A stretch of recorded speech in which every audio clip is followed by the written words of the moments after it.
I get this question all the time. What Apple Watch am I wearing? I am currently wearing the Apple Watch Series 3 42mm space grade GPS. Wow, nailed that in the first try.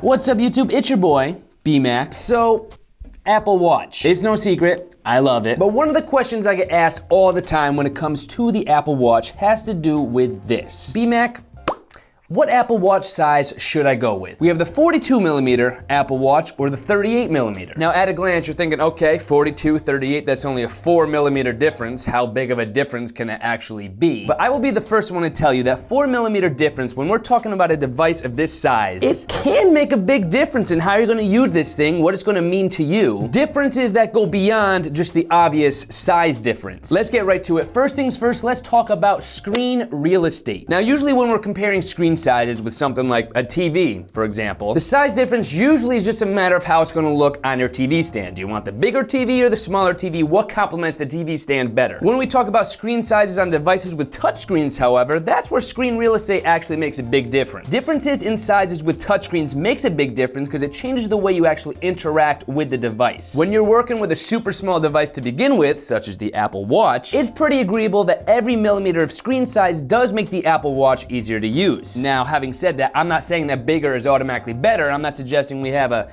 Apple Watch the size of an iPhone X on the next generation of the Apple Watch. That'd be kind of cool, but a little ridiculous. Knowing me, I'd probably go out and get the thing if it was the size of an iPhone X on launch day too. What is wrong with me? I need help. But this means when you're debating between the 42mm Apple Watch and the 38mm Apple Watch, you do have to think about how you're going to be using it. I'll be the first one to admit that the Apple Watch is pretty amazing when it comes to touchscreen responsiveness, and the fact that we get 3D touch built into this thing just blows my mind. And I am pretty impressed with what you can do on the Apple Watch with the little screen area we have. But I'm rocking the 42mm Apple Watch, always have. And it's possible for some of you by downgrading to the 38mm Apple Watch, the ease of use with some of the things you're going to be doing on the Apple Watch could suffer a little bit. Now, this isn't going to be true for everyone, all right? But for my fingers, for example, I just can't seem to not fat finger on a daily basis. I could have a screen the size of the moon and I would still have fat finger problems where it's just like, I clicked the wrong thing. It's not even that my fingers are actually fat. That's just what you call when you can't properly use them on your touch screens. But when you have such a small screen area to work with on the Apple Watch, I personally think that 4mm can make a huge difference with how well you're actually able to navigate and use the Apple Watch screen. One of the main reasons why for me,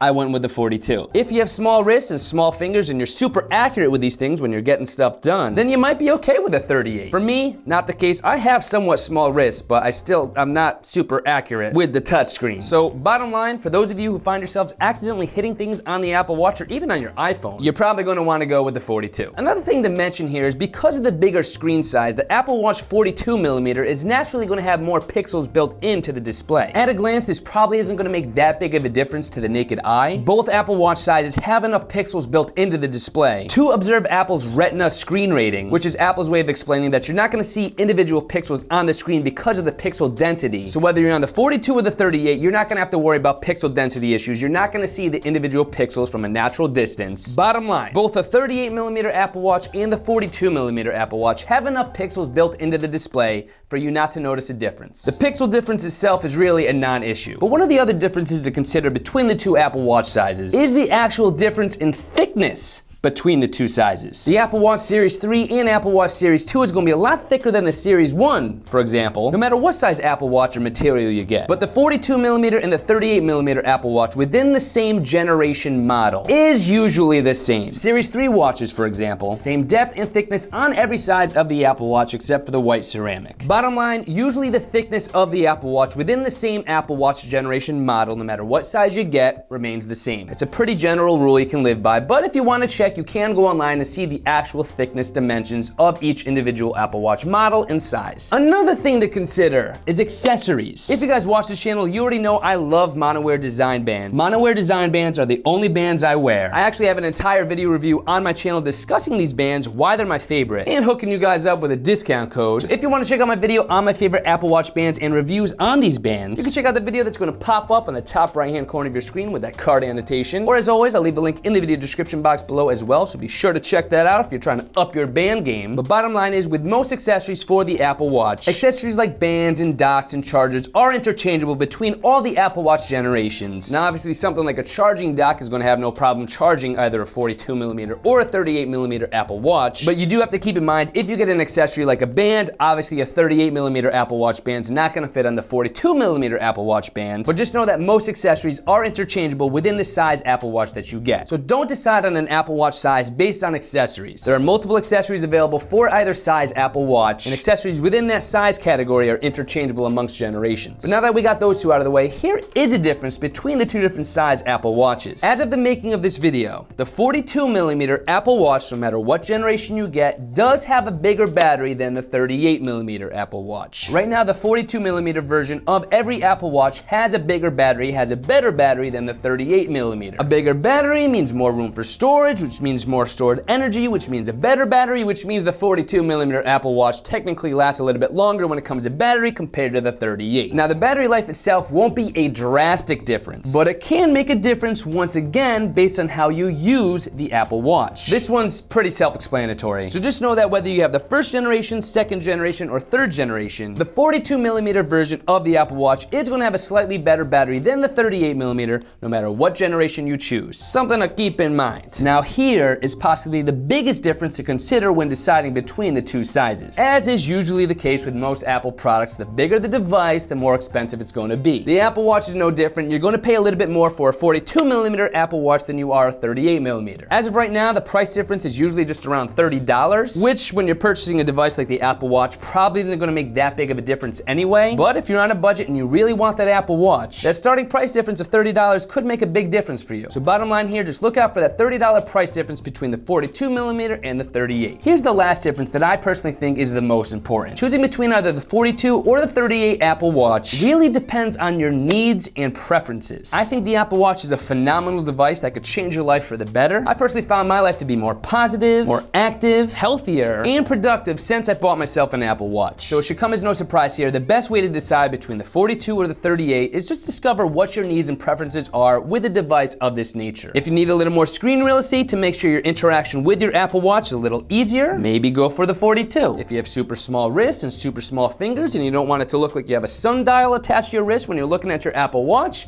maybe go with a 38. I get this question all the time. What Apple Watch am I wearing? I am currently wearing the Apple Watch Series 3 42mm Space Gray GPS. Wow.